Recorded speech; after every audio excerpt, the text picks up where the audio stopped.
The Fibber McGee and Molly Show.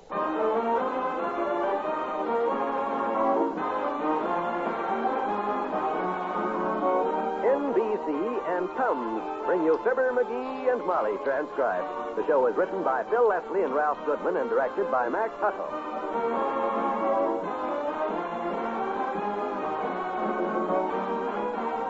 Fibber and Molly will be with you in a minute. This is Don Wilson for Tums.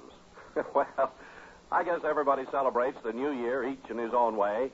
Maybe you're planning to have friends in for the evening or going to a party, or perhaps you're planning a night on the town. However you celebrate, don't take a chance on having your evening spoiled by acid indigestion or heartburn.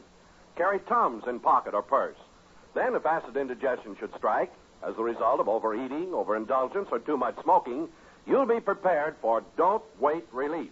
No waiting for glasses, spoons, or water. No mixing. You take Tums on the spot, like candy, for safe, fast relief. And since it's the new year, get the convenient, economical 12-roll box of Tums for only $1. It's like getting 2 extra rolls free. Buy the single roll at 10 cents or the 12-roll box at $1. Get Tums from your druggist now. Tums, America's #1 choice for don't wait relief from acid indigestion and heartburn.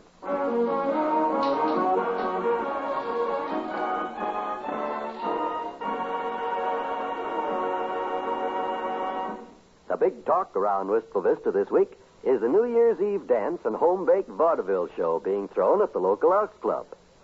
Here's a local elk giving his wife a fast rundown on the situation right now. So I says to Watson this morning, he's in charge of the entertainment committee for the Elks, you know, Watson is. Watson. Yes, so I've heard. Mm-hmm. They gave it to him because he's the executive type. Got a loud voice, a habit of interrupting people when they're talking, and a talent for getting everybody else to do the dirty work. Also, he's got the kind of a face that if nothing else works, he can get a laugh by just poking it out through the curtains between the acts. Well, what'd you say to him? What'd I say to him? Oh, well, Watson, I says, I'm a busy man, and I don't have much time for that kind of stuff, but since it's for my brother Elks, I'll do it, so I'm going to do it. Do what? Be in the show that us Elks are putting on at the New Year's Eve party. I'll probably headline the bill. What do you think of that? Well, I think it ought to be fun. You just let me know what you're going to be in the show, and I'll make you a nice costume. No, you don't have to worry about any of that stuff, kiddo. I got everything I need right out here in the living room. In the living room? While you were out talking to the milkman, I brought my old vaudeville trunk down out of the attic. Oh, no. You're not going out on that Elks Club stage and do that. Right. The old act that I and Fred Nittany, the guy that him and I used to have as a vaudeville act together from Starved Rock, Illinois, together did in vaudeville. When he and I used to tell them funny jokes, like I'd say to him, I'd say to Fred, how's your brother? And he'd say, not so good. Got his arm broke in 2 places. And I'd say, he ought to stay out of them places. Look, dearie, there's a place you should stay out of, too. That's the Elks Club with those jokes. Don't you worry. This is all proven material. Surefire. Oh, When I walk out on that stage Thursday night, I'll be the hit of the show. Well, let's argue that later, lover. Right now, I've got to get down to the grocery store. We won't have any dinner. Okay. I'll be back in a few minutes. Don't get into any trouble while I'm gone. What you mean, trouble? What can happen in a few minutes? That is a very interesting question. One I ask myself every time I go out, and there's always an interesting answer waiting when I get back. Well, you just take your time. All I'm going to do is try on a few of these funny hats in my old vaudeville trunk. Want to see if they still fit me. Be good. I'll be back soon. Okay. Now, there goes a good kid.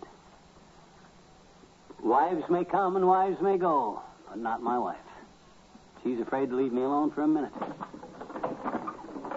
How can a guy get into any trouble just looking into an old vaudeville trunk? Well, look at this. My old Jimmy Durante nose. Oh, still fits, too. Ha-cha-cha-cha. I got a million of them.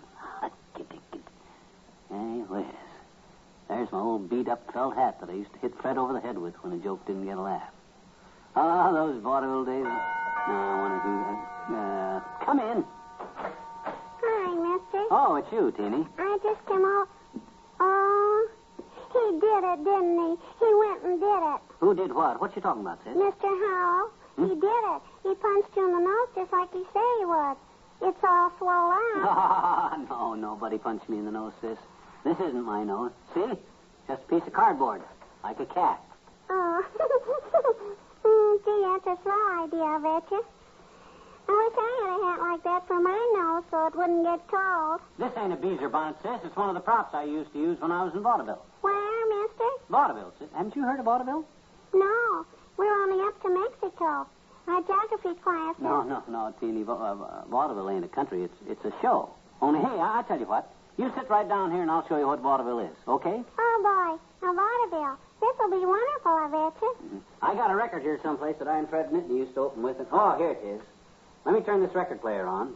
Oh, boy, I love shows, mister. You want to have the show. No, not yet. Wait till I get off stage here to start. You can put the needle on the record when I tell you. I'll come on to the music, you see? Okay? Okay. Ready, on stage? Music. Okay, drop the needle, Teeny. Good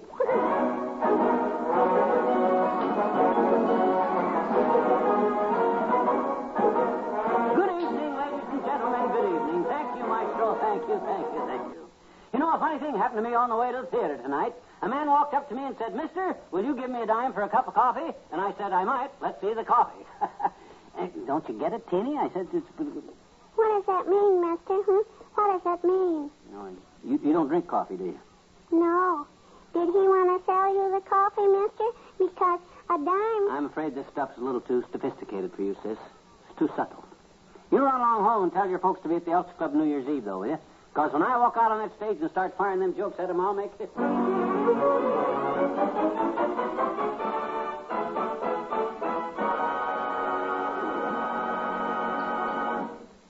There's more fun with the McGees shortly. Democracy and education go hand in hand because each depends upon the other.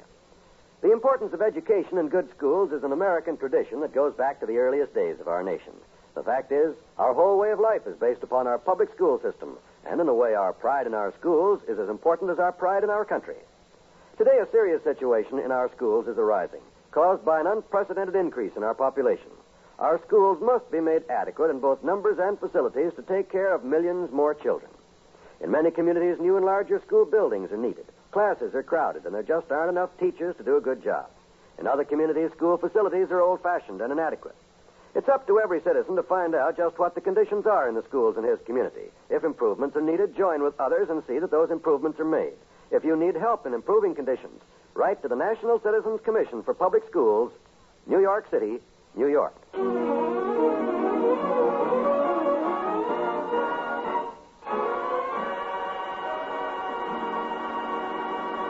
McGee, I'm home. Oh, hi, kiddo. You should have been here. I did part of my act for Teeny. Oh, did she enjoy it? Ah, she loved me. I told her a couple of my surefire jokes. You should have heard that kid laugh. Liked them, did she? Well, you know how kids are. Easiest audience in the world. Did you finish your marketing? Yes, I brought along the things we'll need for tonight. The old-timer will deliver the rest later. Here, let me help you with that stuff. Set it on the sink. Oh, thank you, sweetheart. Just hand me those things. I'll put them away. Celery, All right.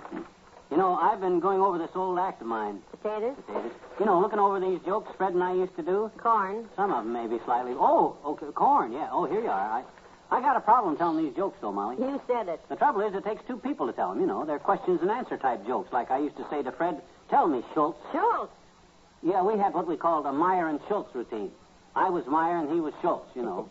Except during matinees, we used to switch it around to break the monotony. Oh, I see. Tell me, Schultz, I'd say, do you know what kind of vegetable do you raise in the beer garden? That was after the C to C routine, you see. Then he would say, no, I don't. Tell me, Meyer, what kind of vegetable do you raise in the beer garden? And then I'd come back with the snapper. I'd say... Stewed tomatoes. Oh, you know that one. It's vaguely familiar. Hand me that pot roast there. Well, I got a lot of others. All just as surefire as that one you ruined by coming in with that snapper before I had it. Oh, I'm sorry, dearie, but that is an awful old joke. Well, still plenty of people who haven't heard it. But that isn't my problem. My problem is I need a good straight man. Who I could get. I need somebody with a kind of a hang-dog expression. You know, sad-looking. Sad-looking guy that'll get the audience's sympathy. With those jokes, he'll certainly have mine. Should be a guy with a good, loud voice that they can hear him clear to the back row on account of because...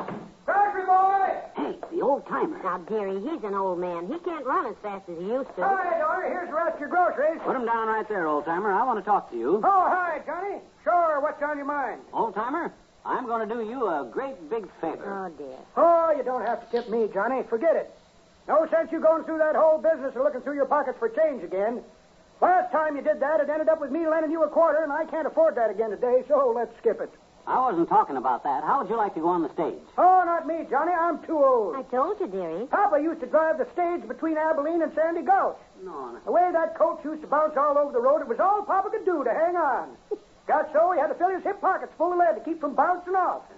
That's where that expression came from. What expression? Next time, try the train. Oh, I wasn't talking about the stagecoach. I was talking about the entertainment stage, show business. Oh, that kind of stage. Sure. You mean there's no business like show business. Yeah. Hey, go, Willie. That's it. That's what I mean. That's it. Look, I'm going to do my great old vaudeville act at the Elks Club shindig New Year's Eve, and I'd need a good straight man. Somebody to tell the jokes to. Jokes? Why didn't you say so, Johnny? I know lots of them. Have you heard the one about the fellow who saw his first cow and said, "Say"? I've got the jokes all wrote out here. I just need someone to do them with me. Oh. And I think with the proper coaching, you might be the man for the job. I'm not promising you anything, but I'll give you a tryout if you're interested. Okay, Johnny, when do we start? Well, we'll try it out on these jokes right here first. You read the part marked Schultz. I'll be Meyer. We use German accent. I gotcha. Go ahead, Johnny. Tell me, Schultz. Yeah? Yeah? Yeah. Where do you see "yeah" written anywhere on that paper? Well, I was just playing along, Johnny. Getting in the mood. Well, don't play along. Just read what's on there. Okay, Johnny. Go ahead. Tell me, Schultz, what kind of vegetables do you raise in the beer garden? That's easy, Johnny. Stewed tomatoes. That's my line. You're supposed to say I don't know. Don't know? No. I've known that joke all my life, Johnny. Oh, sure. Poppy used to tell it to us kids all the time. Says he heard General Grant tell it to the boys at the celebration party after they took Richmond. Grant says he got it from Washington's memoirs. Used to be one of George's favorites. Him and Martha Never used to... mind. Forget it. Molly, I'm going over to talk to Herb Travis. He used to pull the curtain for all the school plays. Maybe with a little coaching Herb could work out. This old fuddy-duddy. I got to find me a straight man for this act.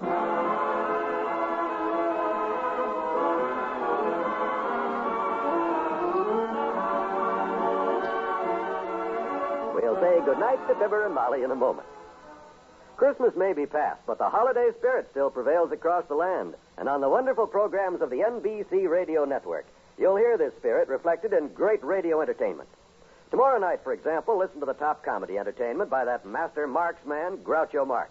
You Bet Your Life is Groucho's show, and it's packed with good holiday listening as Groucho pokes fun at his contestants and offers them opportunities to share in the prize money.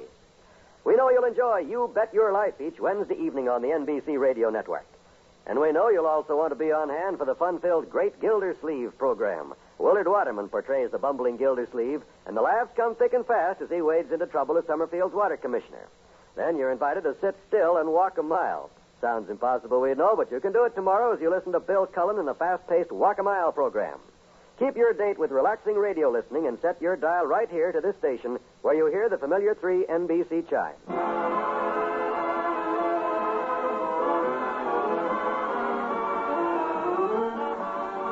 Did you ask Herb to work in your act with you, dearie? Yep. I explained to him what a great act it was, and he was real anxious to do it. Good. So I read him a few of the jokes. What'd he say then? Oh, don't worry. I'll find a straight man. I'll get the right guy, yeah. Good night. Good night, all.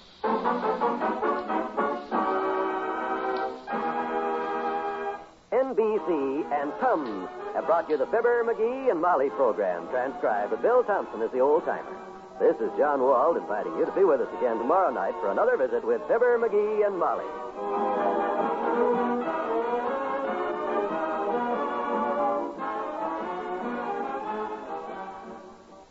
Make your kitchen chores lighter with the heartwarming shows on the NBC Radio Network.